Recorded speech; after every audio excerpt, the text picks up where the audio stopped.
Bom dia a todos. A Escola de Magistratura tem a honra de receber hoje o professor Luciano Ferraz, que é advogado, mestre em doutor em Direito Administrativo pela UFMG, com pós-doutorado pela Universidade Nova de Lisboa, é professor associado 4 de Direito Administrativo na UFMG, professor adjunto 3 de Direito Administrativo e Financeiro na PUC-MG.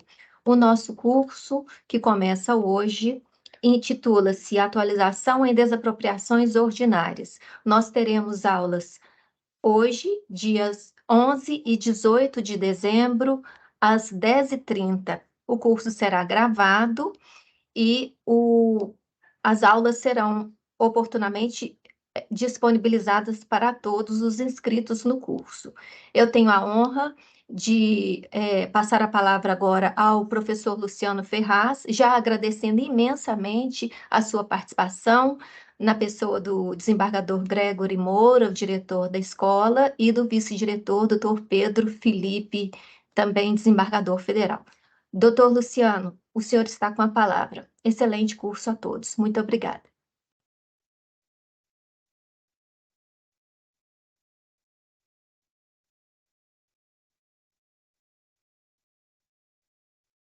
Um bom dia a todos.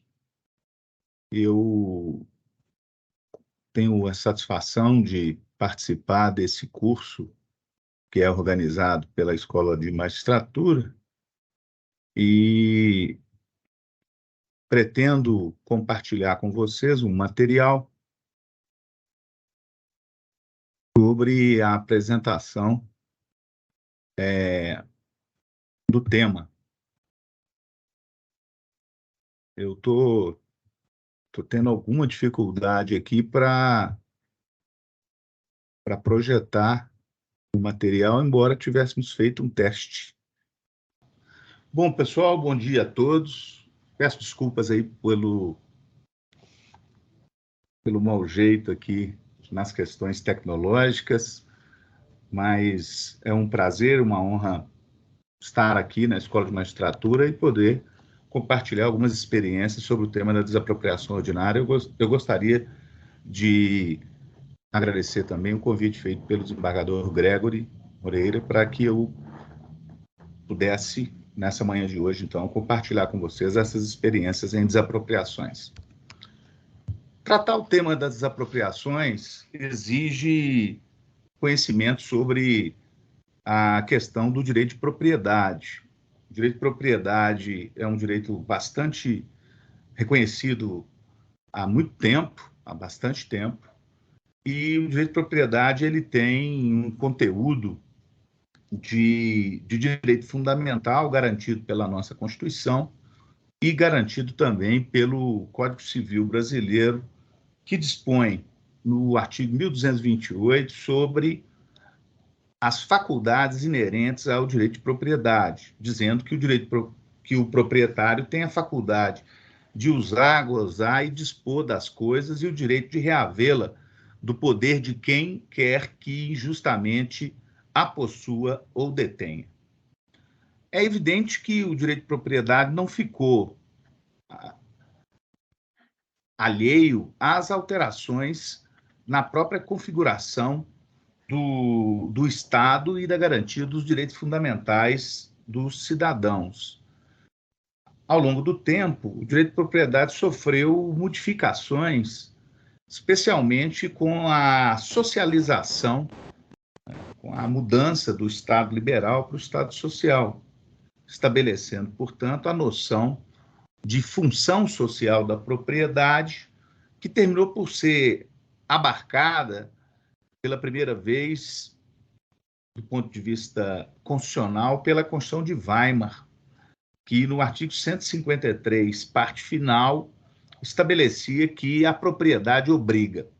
Isso queria dizer que o direito de propriedade ele não é um direito estático, quer dizer, ele é um direito funcionalizado, que deve atender a determinadas funções que têm de ver com as funções sociais do Estado, especialmente o uso produtivo, a geração de riqueza, a geração de renda e, evidentemente, também aspectos de natureza social. Há um julgado recente do Supremo Tribunal Federal, na ADI 3865, relatada pelo ministro Edson Fachin, foi julgada este ano pelo Supremo, em setembro, e essa ADIM faz um transcurso histórico bastante interessante do direito de propriedade e nos demonstra uma interpretação nova que o Supremo Tribunal faz a propósito das disposições constitucionais sobre a desapropriação extraordinária, que é a desapropriação sanção para fins de reforma agrária. Isto porque o Supremo Tribunal Federal, pela primeira vez, reconhece que a propriedade produtiva, por si só, não atende à função social da propriedade. Então, é necessário que essa propriedade esteja a cumprir conjuntamente não só o requisito da produção, quer dizer, da produtividade, mas também que ela atenda à função social, conforme disciplinado pelo legislador infraconstitucional, ao regulamentar na Lei 8.629 de 93, a disposição constitucional do artigo 184 e 185 da Constituição. Pois bem, a nossa Constituição Federal, ela tem diversas disposições sobre desapropriação.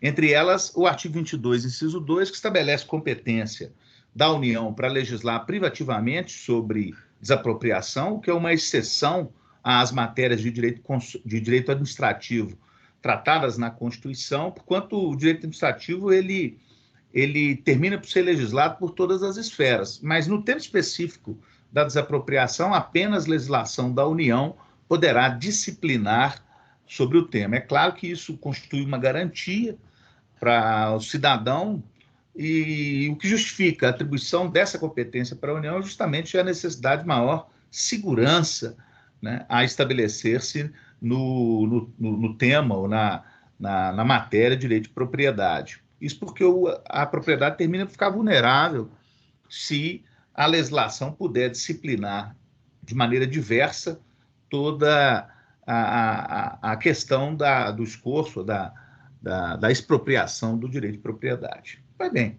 a desapropriação ordinária ela está prevista no artigo 5º, inciso 24, onde o Constituinte estabeleceu que a desapropriação pode acontecer, ou seja, pode ser utilizada por questões de necessidade ou utilidade pública, o que é regulado do direito brasileiro pelo Decreto-Lei 3365 de 41, ou por interesse social. E aí nós temos, em matéria de interesse social, dois tipos de desapropriação. As apropriações ordinárias, que são temática da minha exposição aqui hoje, e as apropriações extraordinárias. As apropriações ordinárias para o interesse social, elas estão definidas na Lei 4.132 de 62, enquanto as desapropriações extraordinárias, elas estão previstas nas disposições do artigo 182, parágrafo 3º, e 184 da Constituição Federal.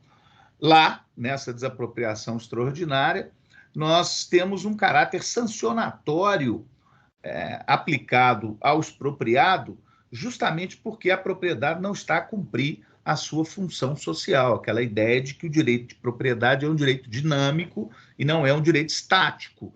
E, consequentemente, aqueles que não estiverem designando a sua propriedade para a função social que lhe é inerente, eles podem vir a sofrer um sancionamento via da desapropriação extraordinária.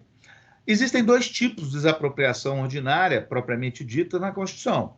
Uma, que é de competência do município, prevista no artigo 182, parágrafo 3º, regulado pela Lei 10.257 de 21, que é de 2001, na verdade, que é o Estatuto da Cidade. Ao passo que a desapropriação sanção para fins de reforma agrária, essa de competência da União, ela está regulada pela Lei Complementar 76 de 93, é o procedimento judicial, e a Lei 8.629 de 93, que estabelece a regulamentação, então, desse tipo de desapropriação extraordinária. Por fim, a Constituição trata de uma desapropriação que, na verdade, é um confisco, que é regulado disposto no artigo 243 da Constituição Federal e regulada pelas leis 8.257 de 91 e pelo decreto 5777 de 92, que estabelecem a possibilidade de confisco de glebas, né? Não mais glebas, mudou a Constituição, fala em bens imóveis que que sejam utilizados para cultivo de plantas psicotrópicas ou para exploração de trabalho escravo. Nesse caso, a desapropriação ela tem natureza confiscatória e, por isso, a Constituição usa a expressão expropriação, exatamente porque não existe indenização pela perda da propriedade do particular. Então, esse é o figurino constitucional sobre as previsões relativas à desapropriação. Desapropriação ordinária, que é o tema da nossa exposição aqui, tem previsão, então, no Decreto-Lei 3365, de 41, que é considerado a Lei Geral de Desapropriações, e na Lei 432, de 62, Desapropriação por Interesse Social. A desapropriação ela é uma forma de aquisição originária de propriedade, o que significa dizer que, uma vez desapropriado um bem, rompe-se a cadeia de domínio, ela se extingue, né, dando início a uma outra que se registrará em nome do expropriante ou de quem lhe faça as vezes, né? Então, nesse caso, a administração recebe a propriedade sem um histórico dos registros existentes e sem a gravação de qualquer ônus que possa incidir sobre a propriedade.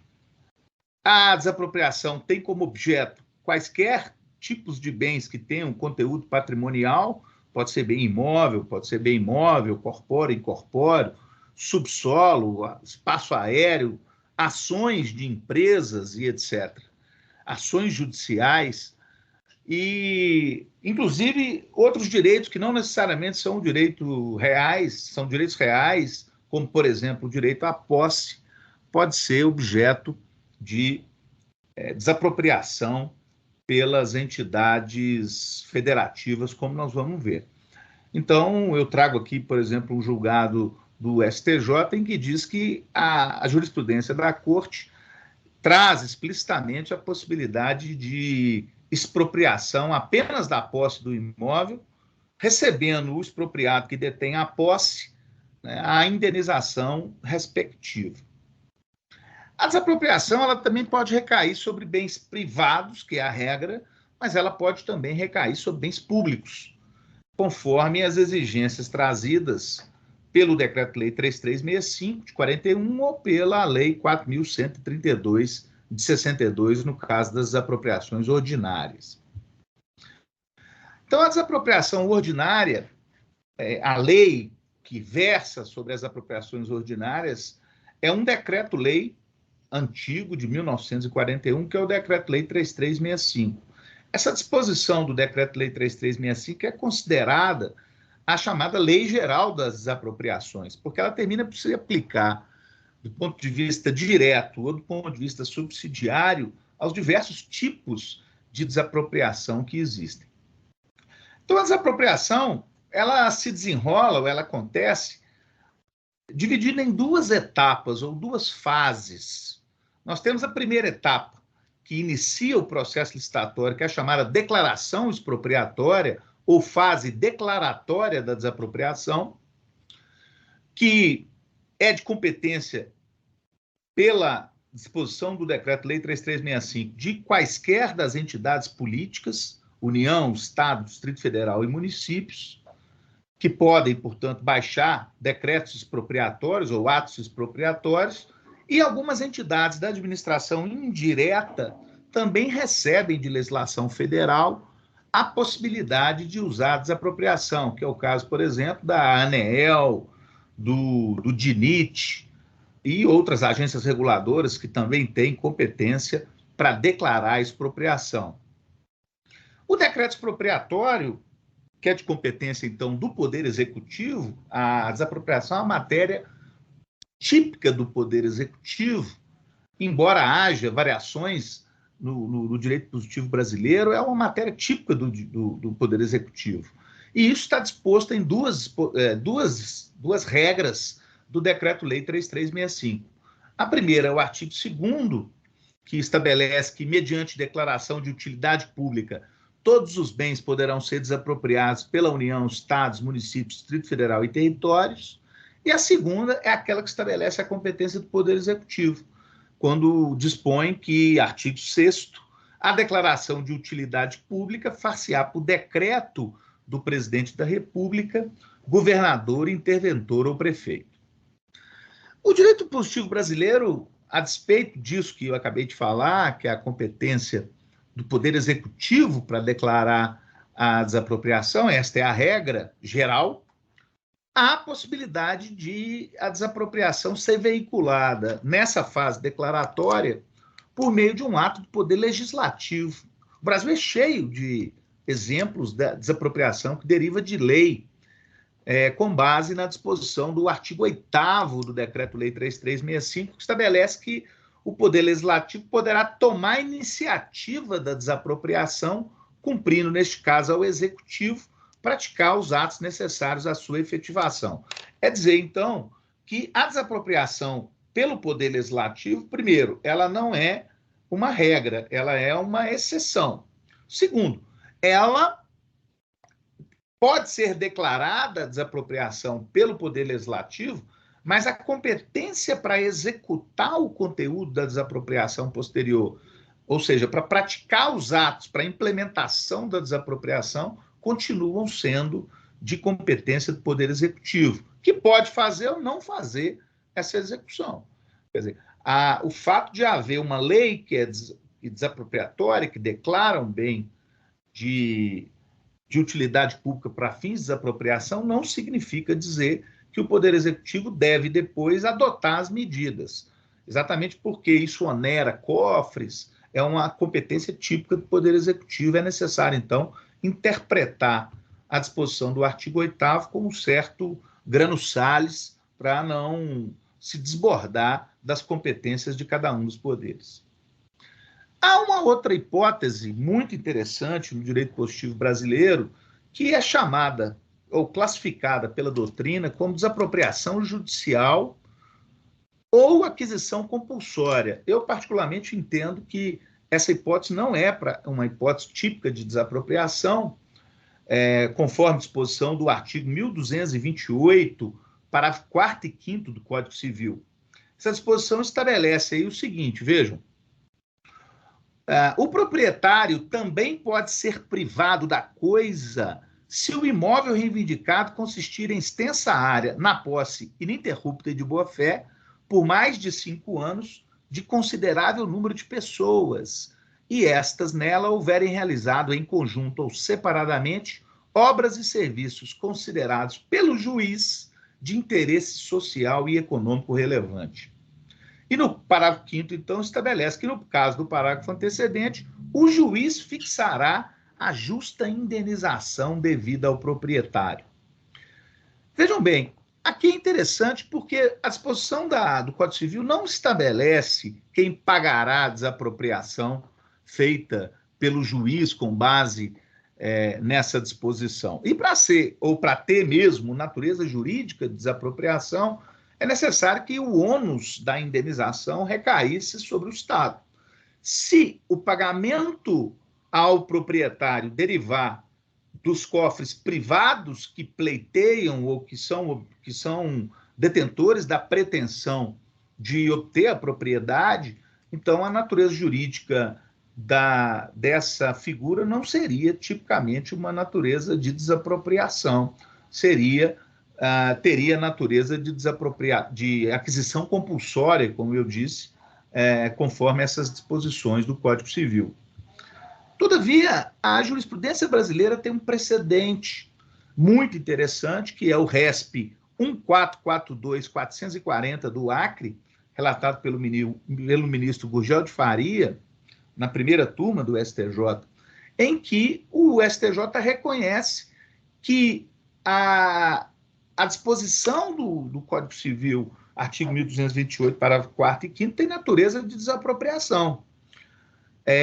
A passagem que eu destaco agora, neste slide que eu passo a vocês, o item 7 desse julgado, estabelece que, vejam, caso em que, ao tempo do julgamento de primeiro grau, a lide foi analisada à luz do artigo 1228, parágrafo 4º e 5º, que trata da desapropriação judicial, chamada também por alguns autores de desapropriação por posse-trabalho ou desapropriação judicial indireta. E aí destaca o trecho do julgado, cujo instituto autoriza o magistrado, sem prévia intervenção de outros poderes, a declarar a perda do imóvel reivindicado pelo particular em favor de considerável número de pessoas. Então, aqui, o STJ considerou que essa disposição do artigo 1228, parágrafo 4º e 5º, estabelecem uma possibilidade de o magistrado declarar desapropriação. E aí nós temos o desafio de enquadrar isso como uma desapropriação por conta do que falei anteriormente, quer dizer, por conta do ônus do pagamento respectivo.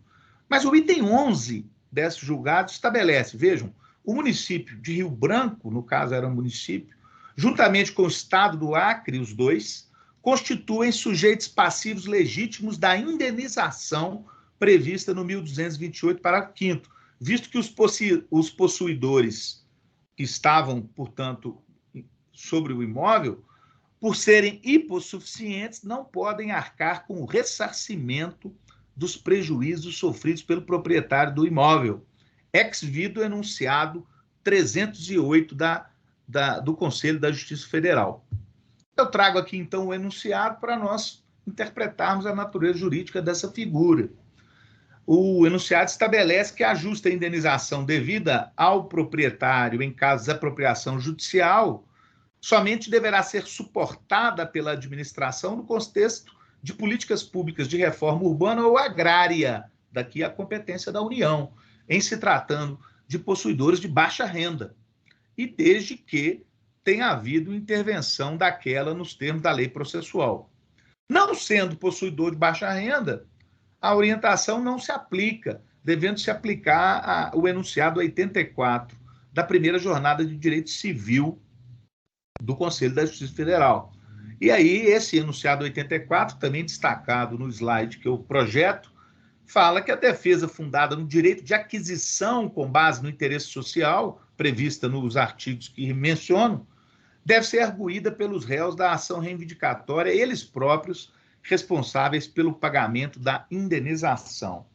Essa tese abrangida pelo enunciado 84, ela é a chamada tese da exceção, porque ela vê na disposição do Código Civil uma possibilidade de defesa numa eventual ação de reintegração de reivindicação da propriedade, a invocação, então, pelos possuidores que estiverem sobre a propriedade, a possibilidade de reivindicarem isso em exceção, quer dizer, em defesa no processo. Mas é possível também, na minha avaliação, que isso seja objeto de uma pretensão numa ação ordinária principal. E aqui, então, nós temos que divisar se, de acordo com o entendimento do STJ, não é particularmente o meu, mas é o do STJ, que estabelece que, se for possuidor de baixa renda, quem paga é o poder público a desapropriação. E se não for de baixa renda, quem paga é o proprietário. Então, no meu modo de ver, o STJ dá ao Instituto, quando as pessoas são de baixa renda, ela dá a natureza jurídica de desapropriação judicial ao Instituto. Pois bem, eu falei para vocês que os bens privados podem ser objeto de desapropriação, mas também bens públicos podem ser objeto de desapropriação. Essa possibilidade de desapropriação de bens públicos ela está prevista no artigo 2º, parágrafo 2º do Decreto-Lei 3365 de 41, que estabelece o seguinte: será exigida uma autorização legislativa para que haja a desapropriação de bens públicos. Essa autorização legislativa ela é uma autorização do legislativo da entidade expropriante. E o legislativo autorizando, então, essa desapropriação pode recair sobre bens públicos. É claro que existe uma regra que impede que a União seja desapropriada por estados e municípios e que os estados sejam desapropriados pelos municípios. Mas, ao inverso, quer dizer, a União pode desapropriar, então, bens de estados e municípios e os estados podem desapropriar bens dos municípios. E, para isso, então, a lei, que é o Decreto-Lei 3365, exige uma autorização legislativa. Essa disposição recebeu, agora em 2023, por intermédio da Lei 14.620, uma nova disposição, que é o artigo 2º, parágrafo 2º, 2A, do Decreto-Lei 3365, que fala que essa autorização legislativa pode ser dispensada quando houver acordo entre os entes federativos que estejam a discutir a propriedade, acordo este que deve fixar as respectivas responsabilidades financeiras quanto ao pagamento das indenizações correspondentes. Essa desapropriação nova, ela dispensa a autorização legislativa, exigida como regra para que haja a desapropriação de bens públicos. E, por conta disso, eu particularmente enquadro essa hipótese como uma desapropriação convênio.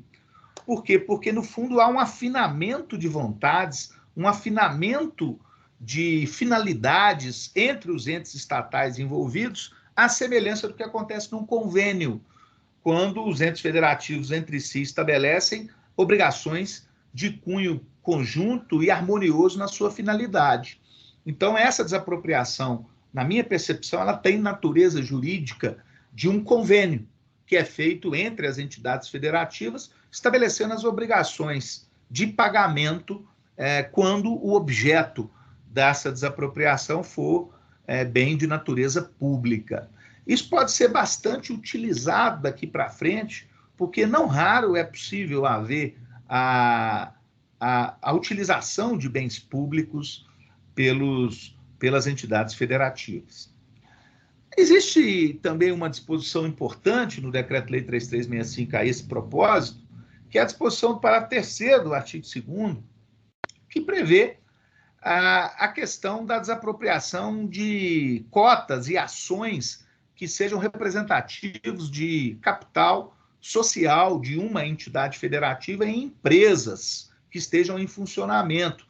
Quando essas empresas dependem de uma autorização do governo federal e se subordinem, portanto, à sua fiscalização, é necessário que haja, para que se legitime a desapropriação, uma autorização do presidente da República mediante decreto. Isso é relevante porque existem, por exemplo, empresas do setor elétrico, empresas do setor de telecomunicações, que podem ser objeto, às vezes, de investidas de outras entidades federativas, e o fato de se estabelecer a necessidade do decreto é uma espécie de proteção que o legislador estabeleceu para essas empresas. O Supremo Tribunal Federal tem jurisprudência firme sobre esse tema. Essa jurisprudência é focada em energia elétrica, mas ela vale para qualquer tipo de serviço que seja de titularidade da União. Então, vejam aqui a súmula 157 do STF, que fala que é necessária a prévia autorização do presidente da República para desapropriação pelos estados de empresa de energia elétrica. A ratio decidendi dessa súmula, ela vale para qualquer tipo de concessionário ou permissionário de serviço público, assim como as autorizatárias de serviços de titularidade da União também podem ser abrangidas aí por essa disposição, na minha avaliação. O Supremo Tribunal Federal tem jurisprudência intensa sobre essa questão, e aqui eu cito precedentes como o recurso extraordinário 20149, o mandado de segurança 11075 e outros, que mostram que a desapropriação de bens públicos sempre depende de autorização legislativa específica, salvo, como eu tive a oportunidade de dizer para vocês, aquela autorização essa nova disposição da chamada desapropriação convênio, né? Então, vejam aqui o Supremo Tribunal Federal estabelecendo que a lei, que quer dizer aqui o Decreto-Lei 3365, estabelece uma gradação de poder entre os sujeitos ativos da desapropriação, né? Prevalecendo, portanto, o interesse da União sobre o interesse dos estados, o interesse dos estados sobre o interesse dos municípios, no âmbito dessa articulação feita pelo legislador federal.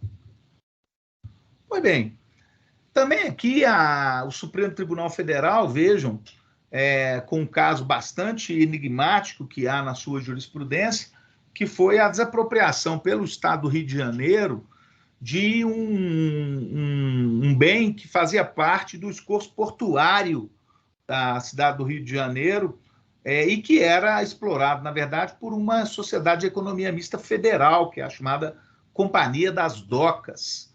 E aí o Supremo Tribunal Federal, nessa oportunidade, estabeleceu que se o serviço de concessão ou esse serviço de portuário, se ele fosse explorado por uma empresa privada, ele seria objeto de uma proteção do legislador por intermédio do disposto na súmula 157 e no Decreto-Lei 856 de 69, não seria razoável se supor que um imóvel, né, que pertencente a uma sociedade de economia mista pudesse ser objeto de desapropriação pelo Estado do Rio de Janeiro.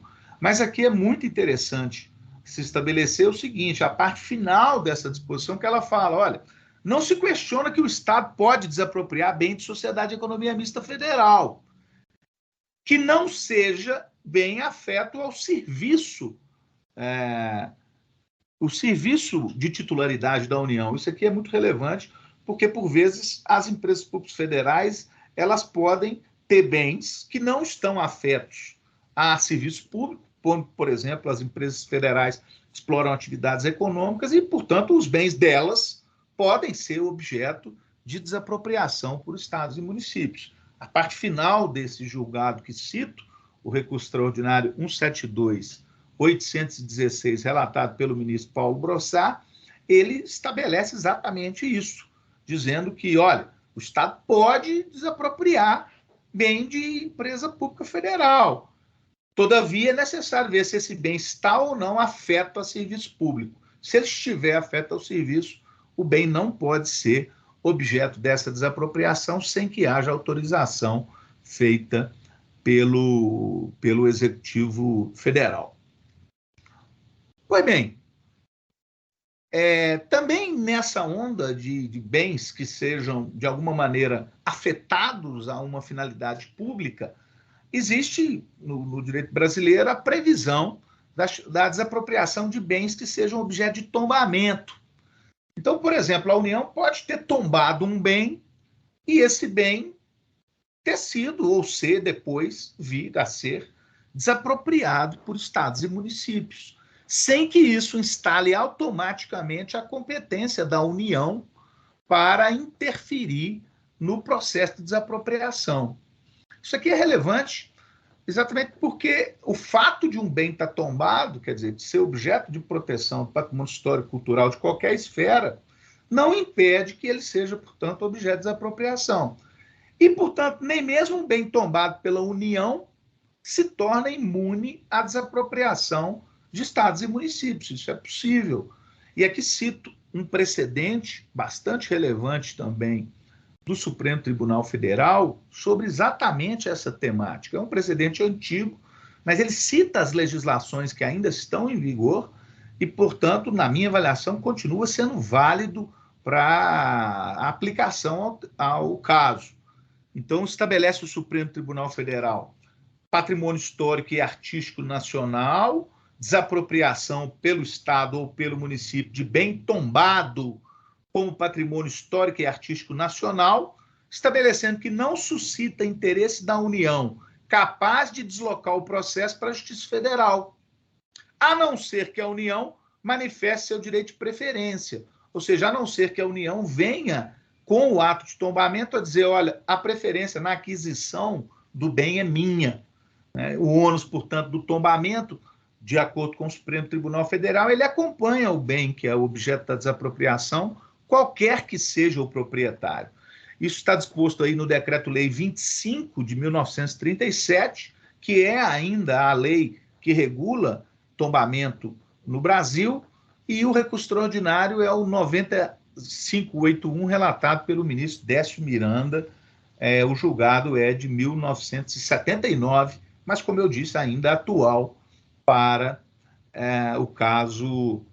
casos semelhantes. Muito bem.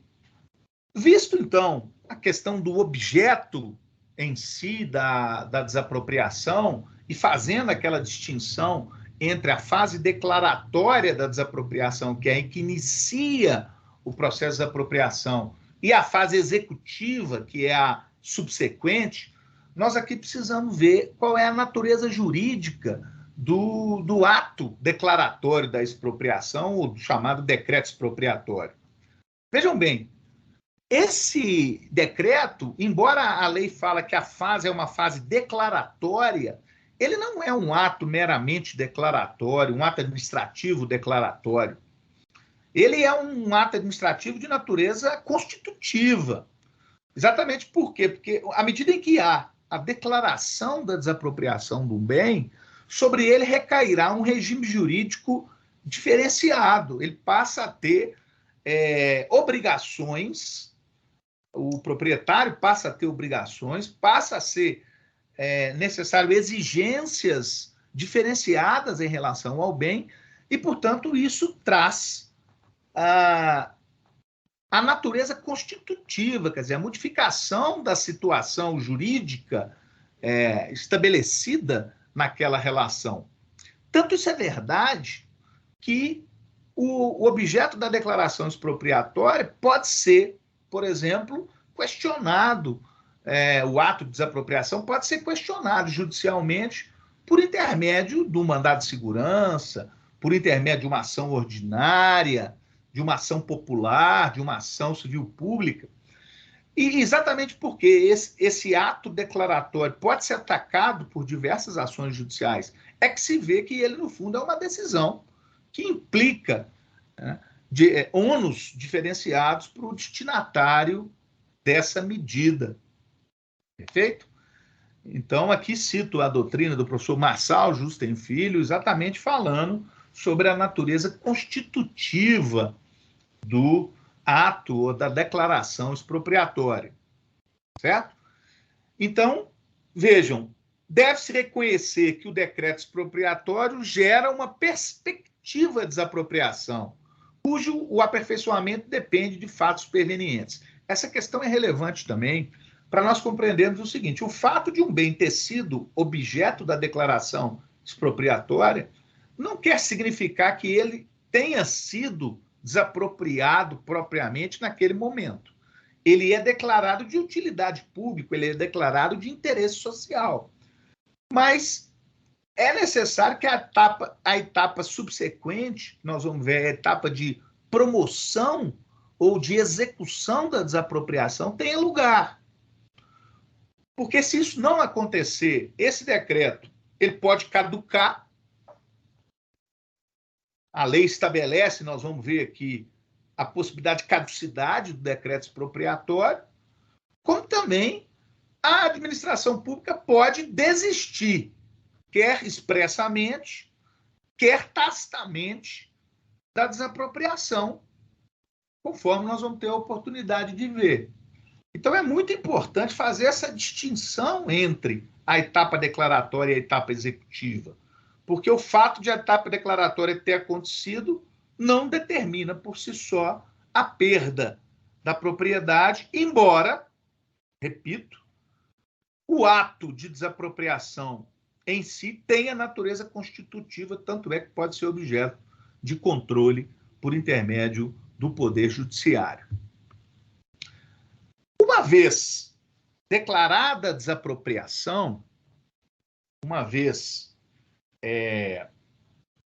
baixado o decreto expropriatório, a declaração expropriatória, eu disse, inaugura-se um regime jurídico diferente. E isso tem de ver com os chamados efeitos da declaração expropriatória. Então, a lei, o Decreto-Lei 3365, em diversas disposições, ele traz efeitos que a declaração expropriatória traz sobre o bem que foi objeto da desapropriação. O primeiro deles está aqui disposto no artigo 7º do Decreto-Lei 3365, que estabelece: as autoridades administrativas ficam autorizadas a penetrar nos prédios compreendidos na declaração expropriatória, podendo recorrer, em caso de oposição, ao auxílio de força policial. É muito relevante isso aqui, por quê? Porque, no fundo, esse ato de declaração expropriatória ele é um ato autoexecutório. É dizer que a administração, quando notifica o proprietário para dizer que ela vai fazer levantamentos em relação ao bem objeto da desapropriação, ele não precisará de autorização judicial para adentrar no bem. Ele pode notificar o proprietário e, em caso de oposição do proprietário, ele chama a força policial para ingressar no bem. Há só uma reserva em relação a isso, que é a questão de desapropriação de bem habitado. Porque se o bem estiver habitado, aí existe uma proteção especial constitucional para o domicílio, e pode ser em que, então, entende-se que é necessário haver a autorização judicial para adentrar, para que a administração adentre no bem. O segundo efeito da declaração expropriatória é permitir o início da chamada fase executiva ou fase de promoção da desapropriação, que é a disposição prevista no artigo 10 caput do Decreto-Lei 3365 de 41. Então, a partir da declaração expropriatória, a qualquer momento, respeitados os prazos previstos na lei, o poder expropriante pode determinar o início da chamada fase executiva da desapropriação. O terceiro efeito da desapropriação, da declaração expropriatória, é que ela abre o espaço, abre o prazo para que a desapropriação possa também se subordinar à decadência. Conforme eu disse a vocês, o decreto expropriatório ele pode caducar se não iniciada a etapa executiva pela administração pública, ou quem lhe faça às vezes, no prazo estabelecido na lei. Esse prazo está previsto no parágrafo único do artigo 10 do Decreto-Lei 3365 de 41, que é um prazo estabelecido aí de 5 anos. É dizer, então, que da declaração expropriatória até o ingresso com a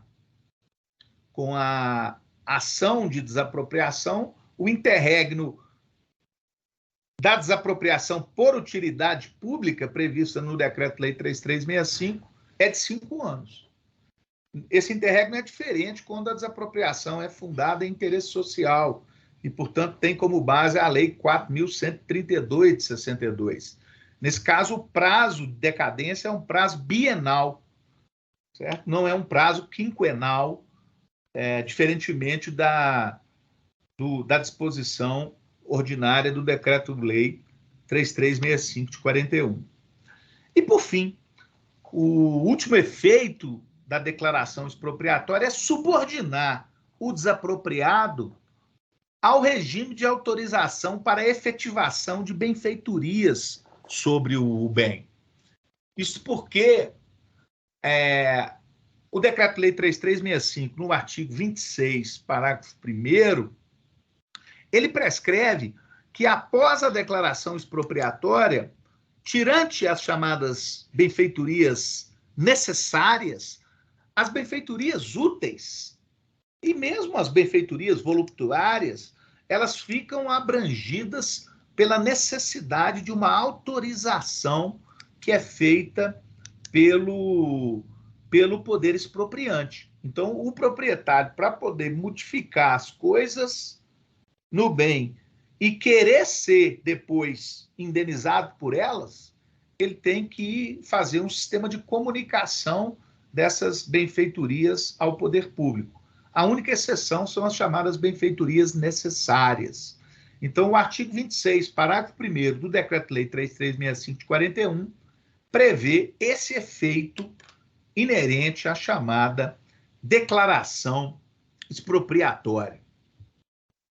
Ótimo, chegamos nós, então, num ponto mais pragmático, que é a questão do controle judicial da declaração expropriatória.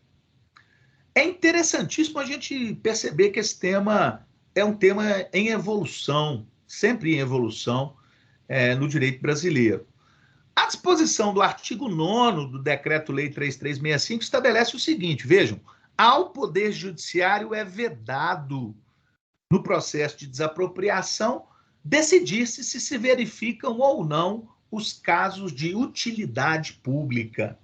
Então, aqui, forte no princípio da separação de poderes, o legislador estabeleceu, evidentemente, que nós temos que ambientar essa disposição à época em que ela foi editada, 1941, era vedado ao Poder Judiciário ingressar, né, sobre o chamado mérito administrativo, e hoje ainda continua a ser com um limite um pouco maior, mas ao Poder Judiciário se entendia, essa disposição diz isso, vedado interferir, então, para dizer se estava ou não diante de caso de utilidade pública. Eu, quando escrevi sobre essa temática da desapropriação, num livro que tenho exatamente tratando desse tema, eu disse o seguinte, olha, eu acho que essa disposição não foi recepcionada pela Constituição de 1988. Para mim, na minha avaliação, conceitos jurídicos indeterminados, que é o caso dessa expressão utilidade pública, ele não necessariamente traz hipóteses de discricionariedade em si. É necessário avaliar se há subsunção ou não das disposições legais à hipótese fática. Então, é possível que um juiz decida sobre se um caso se enquadra no preceptivo legal em que se baseou o ato administrativo ou não se enquadra no preceptivo legal. De modo que a minha compreensão, juntamente comigo, por exemplo, o professor Marçal, José Filho, é a compreensão de que essa disposição não foi recepcionada pelo texto constitucional. Mas, a bem da verdade, o judiciário brasileiro termina por fazer o controle judicial sem declarar a inconstitucionalidade desse dispositivo. Por exemplo, o enunciado 3 das Jornadas de Direito Administrativo do CJF, que eu tive a oportunidade de participar, ele estabelece o seguinte, vejam, não constitui ofensa ao artigo 9º do Decreto-Lei 3365 de 41, o exame por parte do Judiciário, do Poder Judiciário, no curso do processo de desapropriação, da regularidade do processo administrativo de desapropriação e da presença dos elementos de validade do ato de declaração de utilidade pública. Aqui, o enunciado das jornadas defende a possibilidade do controle da declaração expropriatória pelo Poder Judiciário, todavia, sem a necessidade de declaração da inconstitucionalidade do dispositivo, como fazendo uma interpretação conforme a Constituição para dizer que não está interditado ao Poder Judiciário verificar aspectos de processo administrativo de desapropriação e aspectos de validade do ato de declaração, quer dizer, a presença de elementos vinculados nesse ato administrativo de desapropriação.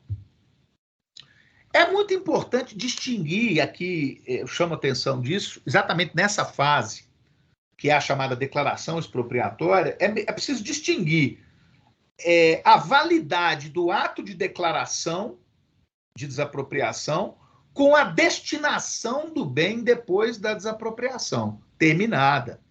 É importante fazer essa distinção, Por quê? Porque o controle jurisdicional da declaração expropriatória, ele pode ser feito com base na teoria do desvio de poder. Exatamente para dizer o seguinte, olha, a finalidade foi desviada, a administração não tinha competência, não existiam os motivos alegados para a desapropriação, quer dizer, fazer um controle de validade do ato expropriatório, que é nesse momento da declaração.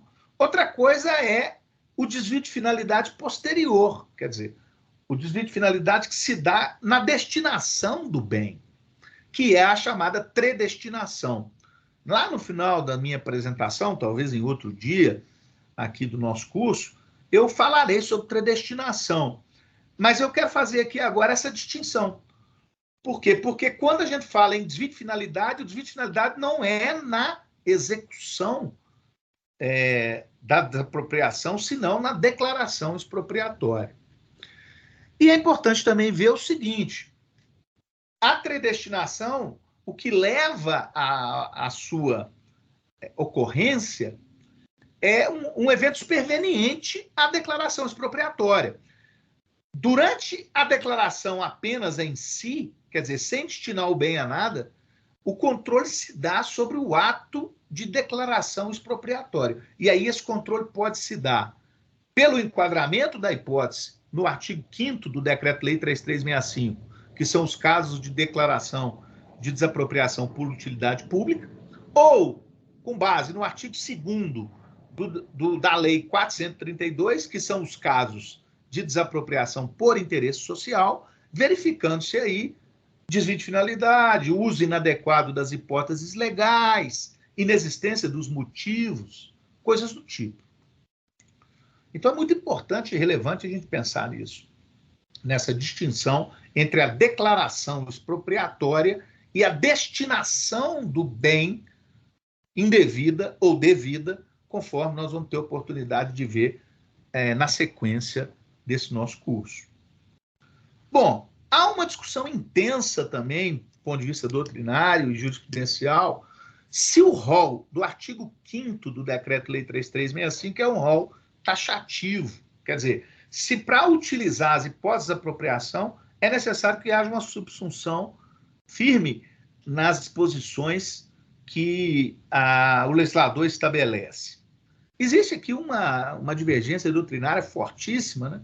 Por exemplo, o Eli Lopes Meireles tem a opinião de que o rol é taxativo, o Zé Carlos Moreira Salles também tem uma posição nesse sentido, já Pontes de Miranda tem uma posição diferente.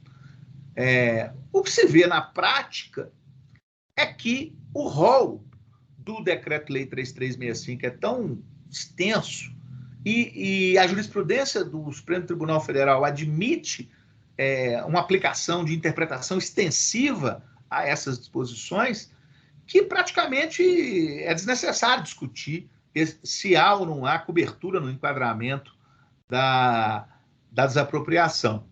Então, trago aqui, por exemplo, só para nós avançarmos nesse assunto, alguma posição do judiciário sobre o tema e alguma posição doutrinária sobre o tema da controlabilidade ou não dos atos. Então, vejam aqui a posição do Superior Tribunal de Justiça, destacado no nosso 3 precedentes aqui, destacando controlabilidade dos atos de declaração expropriatória. O primeiro precedente trata exatamente do enquadramento da desapropriação.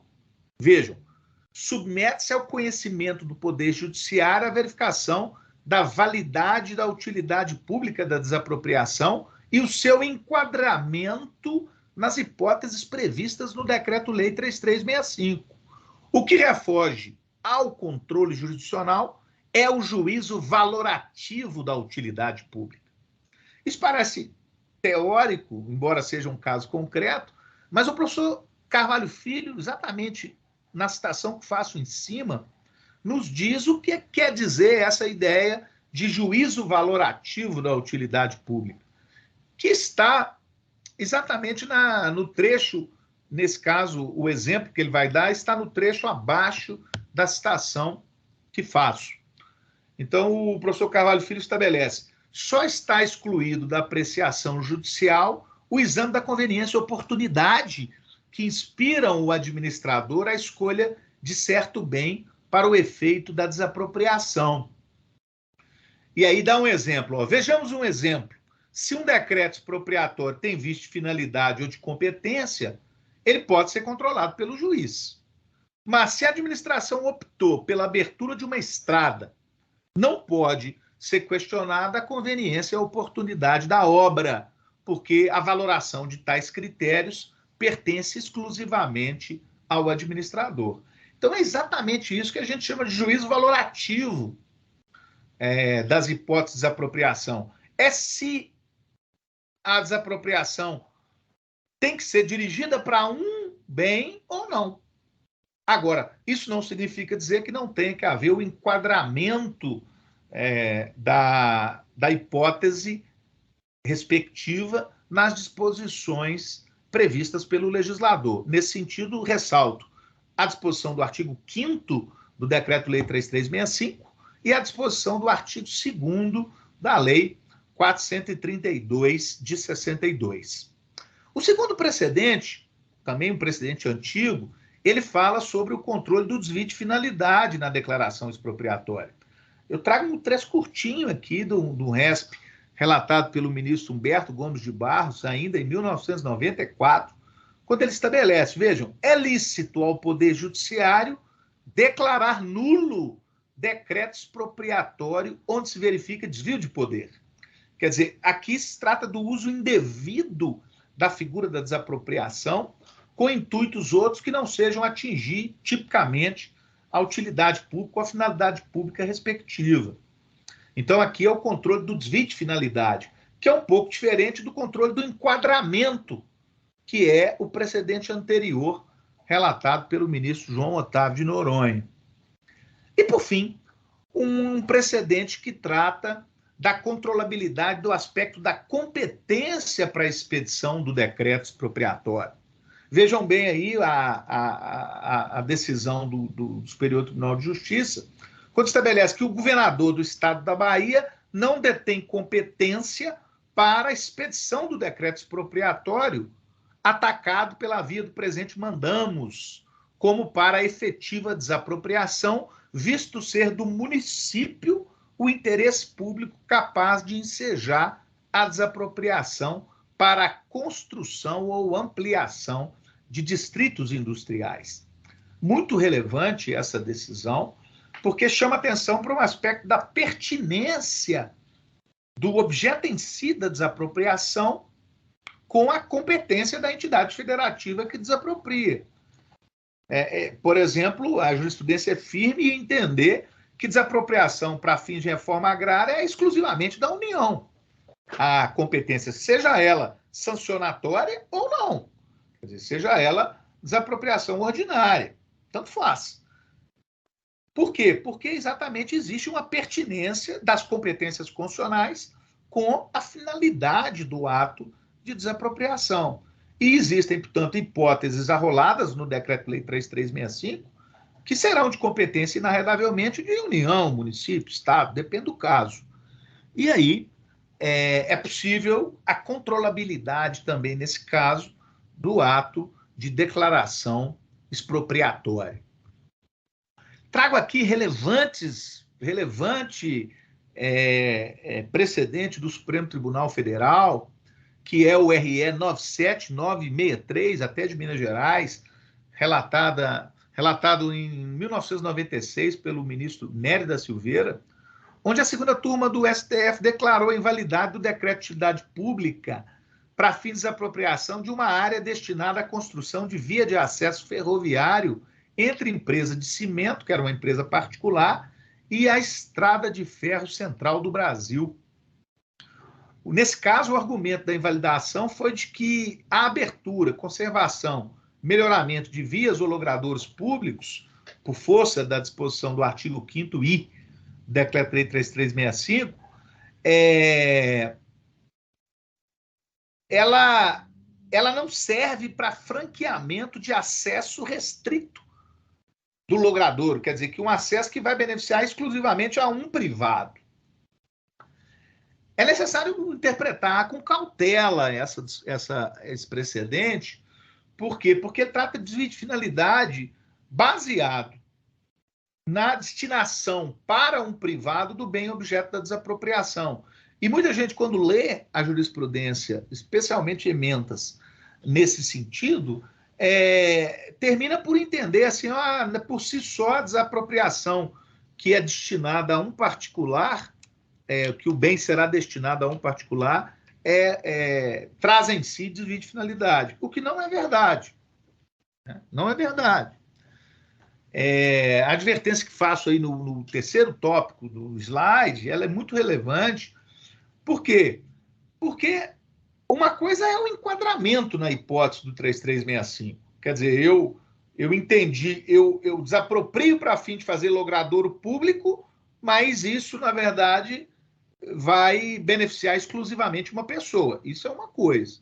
O desvio de finalidade. A outra coisa é quando o privado, que é destinatário do bem objeto da desapropriação, exerce atividades típicas de interesse público, como, por exemplo, concessionários de serviços públicos, mesmo particulares que exploram atividade econômica, mas que exploram atividades que sejam relevantes do ponto de vista do interesse social ou do interesse público. Então o fato de se destinar a um privado o bem objeto da desapropriação só por si não constitui impedimento para a desapropriação. Todavia, é necessário avaliar concretamente a fundamentação utilizada para efeito do ato expropriatório. Exatamente porque o enquadramento nas hipóteses do decreto é muito relevante do ponto de vista da subsunção, conforme eu já discorri anteriormente para vocês aqui na minha apresentação. Vejam, eu aqui trago uma posição exatamente sobre esse tema da destinação do bem, objeto da desapropriação, e uma lição antiga, de 1986, da professora Odete Medawar, que é professora aposentada da USP, e a professora Odete estabelece, vejam, aspectos importantes na evolução do Instituto da Desapropriação dizem respeito à ampliação gradativa de casos em que o bem irá integrar patrimônio privado. Ou seja, terá como destinação patrimônio privado. Chega-se, então, a um estágio em que o objetivo de alguns casos de desapropriação situa-se na transmissão do bem a um particular, para que o interesse público especificado na utilidade pública ou no interesse social seja realizado. Nesse caso, a pessoa pública competente para decretar a expropriação e a entidade que promove detém temporariamente o bem, que no final das contas será destinado ao patrimônio de um privado. A trasladação ao particular pode se efetuar por locação, doação, venda ou revenda. Então, e aqui também é necessário a gente separar uma hipótese. Uma hipótese é quando o poder público, vejam, declara, depois ele mesmo promove a desapropriação e, terminada a desapropriação, paga a indenização pelo poder público, o bem depois é transferido para um privado. Isso não é irregular, isso não é ilegal. Por exemplo, quando você desapropria por interesse social para realizar regularização fundiária, o bem depois vai ser destinado para privado. O poder público paga a indenização e destina o bem para o privado. Aquela hipótese de desapropriação judicial que eu mencionei aqui, o Poder Judiciário lá, naquele caso, declarou a desapropriação judicial e destinou o bem para privado. Então, isso por si só não é irregular. E é preciso distinguir essa hipótese, então, quando o poder público é que é responsável pelo pagamento e promoção da desapropriação, de outra hipótese que nós vamos ver mais na frente, logo na sequência, que é a declaração expropriatória com delegação da competência para execução da desapropriação para o particular, que é também uma hipótese relevante e uma hipótese que tem albergue na nossa legislação, tá certo? Então, é muito relevante fazer aqui essa distinção. E exatamente na sequência, eu entro, então, no tema da promoção da desapropriação, ou da fase executiva da desapropriação. Onde é que isso está marcado, né, na legislação? Está no artigo 10 do Decreto-Lei 3365, quando estabelece, vejam, artigo 10, a desapropriação deverá efetivar-se mediante acordo ou intentar-se judicialmente dentro de 5 anos, contados da data da expedição do respectivo decreto e findos os quais este caducará. Neste caso, quer dizer, no caso da decadência, somente decorrido 1 ano poderá ser o mesmo bem objeto de nova declaração. E o artigo 3º, que estabelece: o expropriante tem prazo, artigo 3º da Lei 432, nesse caso, que é a desapropriação por interesse social, estabelece: o expropriante tem o prazo de 2 anos a partir da decretação da desapropriação por interesse social para efetivar-se a medida aludida na desapropriação e iniciar as providências de aproveitamento do bem expropriado. Então, aqui nós precisamos ver basicamente 3 aspectos. Primeiro, declarou a expropriação, começa o prazo decadencial do decreto expropriatório, que é 5 anos na desapropriação prevista no Decreto-Lei 3365 de 41, e que é de 2 anos na disposição da Lei 432, que é a desapropriação por interesse social, desapropriação ordinária. Então, esse marca o chamado dies ad quem da data de ingresso com a ação de desapropriação em juízo. Em segundo lugar, nós precisamos ver a questão da renovação da declaração expropriatória. Uma vez decadenciado um decreto expropriatório, o poder público tem um período que a gente chama de período de interdição, ou período vedado, que impossibilita que seja renovada a declaração expropriatória.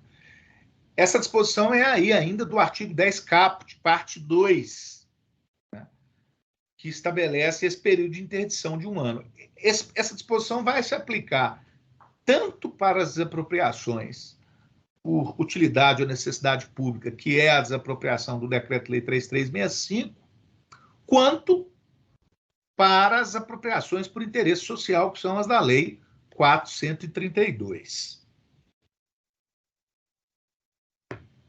E também, nessa disposição do artigo 10 caput, nós podemos ver a previsão da chamada desapropriação amigável e da desapropriação judicial, em juízo, não judicial, desapropriação em juízo.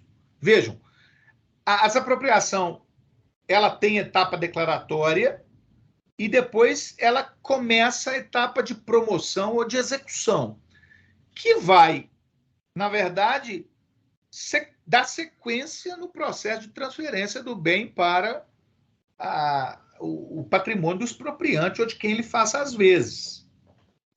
Então, o que a disposição do artigo 10 estabelece? Que ela deve, desapropriação, ser promovida mediante acordo, ou, se não houver acordo, ingressar em juízo. Esse ingresso em juízo tem que se dar ainda dentro do prazo decadencial, para que haja, então, a adoção de providências com o intuito de executar o conteúdo da declaração expropriatória. Eu penso, pessoal, que para a nossa exposição de hoje, eu devo parar por aqui e me colocar à disposição para questionamentos eventuais que possam existir sobre o tema que eu até agora, né, expus para vocês nessa apresentação, deixando a sequência dos meus slides para os nossos encontros subsequentes. Queria agradecer a todos aí a atenção e, novamente, excusar-me pelos problemas aí do início da nossa apresentação, mas o Teams não estava liberando para mim aquele ícone de compartilhamento, tá bom? Muito obrigado, então, estou à disposição. Francine. Doutor Luciano, muito obrigada pela sua exposição. Gostaria de agradecer a todos os presentes. Parece que nós temos uma pergunta. Por favor, doutor Pedro. Bom dia. Pois não.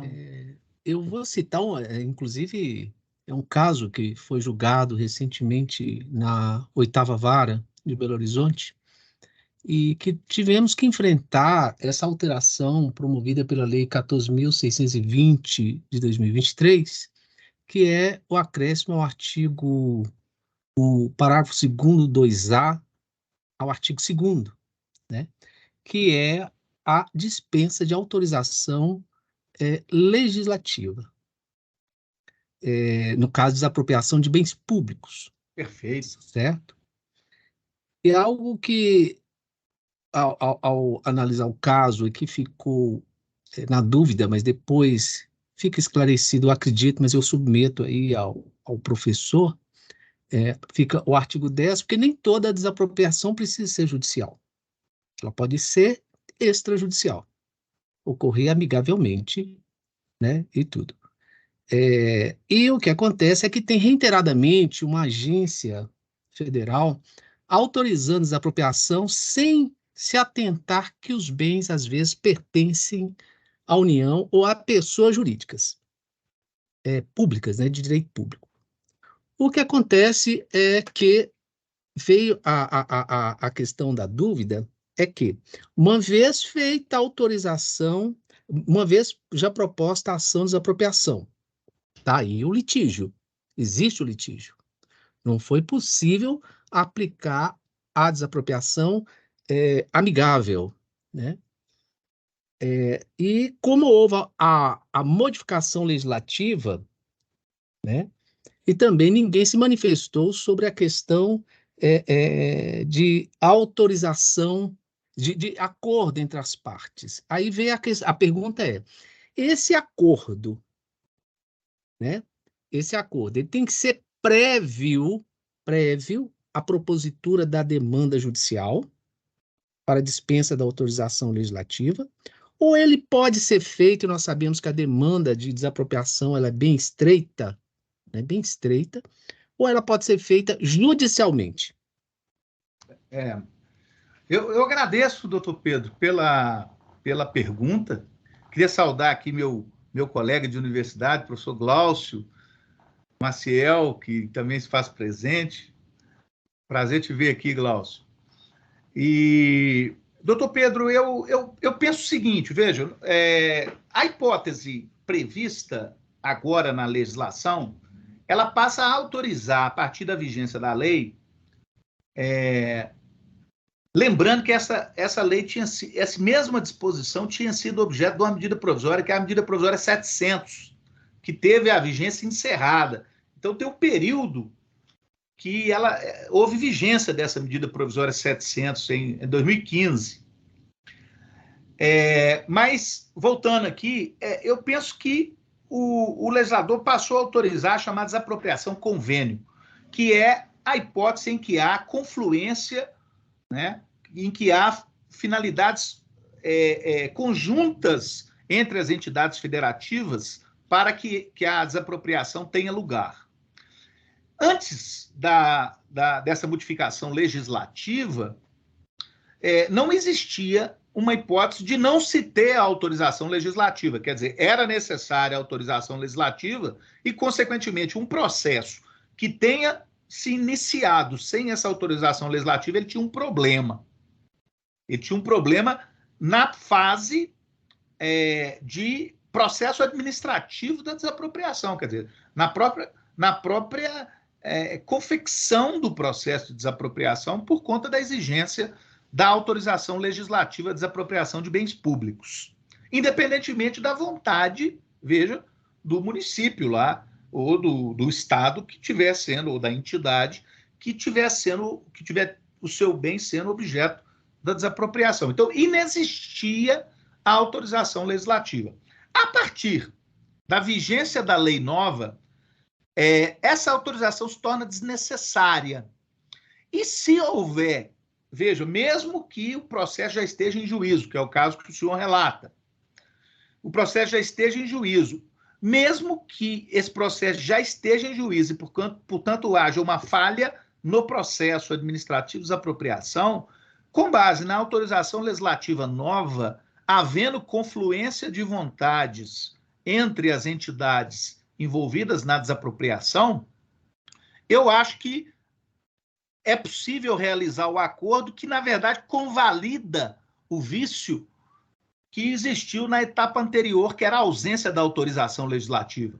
Por quê? Porque a autorização legislativa superveniente, junto com a manifestação de vontade confluente dos envolvidos na ação de desapropriação, consertam, né, ajustam, dão validade para pretérita para a ausência do requisito que foi, vamos dizer, que foi esquecido, né, ausente durante o procedimento anterior. Então, eu acho que o acordo posterior, na confluência de vontades, ele convalidará o processo de desapropriação e poderá, então, dar sequência ao caso.